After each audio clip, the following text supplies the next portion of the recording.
Az vogajmekta o futsu hozunu. Vogajmekta haqal ezdil kut массамехти. Вогаймо аз дялцубус гурехти. В районном турнире собрались старшеклассники из 9 учебных заведений, чтобы продемонстрировать ум и находчивость. В глазах каждого ученика читается абсолютная заинтересованность в том, что они делают.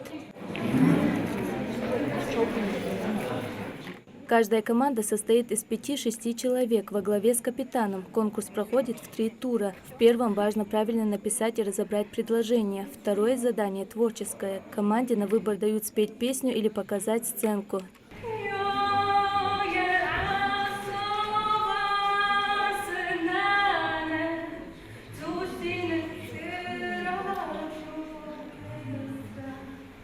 Оценивает юных участников справедливое жюри. Лидия Коригова считает, важно знать свой язык, обычаи и культуру. Сегодняшнее мероприятие, если честно, мне самой очень понравилось. Да и детям, мы же видели, как они выступали, как они были рады. Вот такие мероприятия надо проводить во всех школах, не говоря уже в районе, в городе, чтобы знать свой язык, свою историю, свою культуру.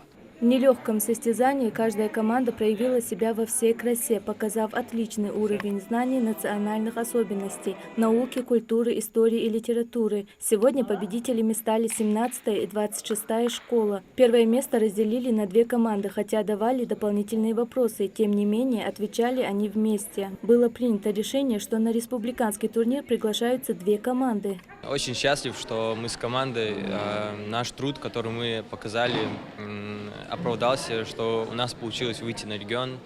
Постараемся дальше представить наш родной язык уже на региональном уровне. Наша команда называлась «Сабр», и мы действительно показали «Сабр». Вот. Мы получили 1-е место, и мы этим очень довольны. Конкурс, организованный Миннацем Ингушетии и Всероссийским межнациональным союзом молодежи республики, проходит в 3 этапа. Главная цель – популяризации родного языка среди молодежи и его сохранения. Условно, чтобы было понимание того, как это все реализовывается. На базе одной школы, будь то города или района, мы собираем несколько школ, а мы выбираем команду, которая наиболее сильна в познаниях ингушского языка, культуры, традиций, обычаев и так далее. Дальше у нас завтра по плану идет Джейравский район, Наджановский район, оставшиеся города и районы. И это дело мы подытожим республиканским турниром. Легендарные личности были в каждом ингушском роду, и очень необходимо в век технологий знать о своих предках, которые сделали что-то по-настоящему значимое для народа. Именно такие конкурсы и мероприятия усиливают эти знания учеников. Мадина Богатырева, Мухаммад Яндиев, Магаз 24.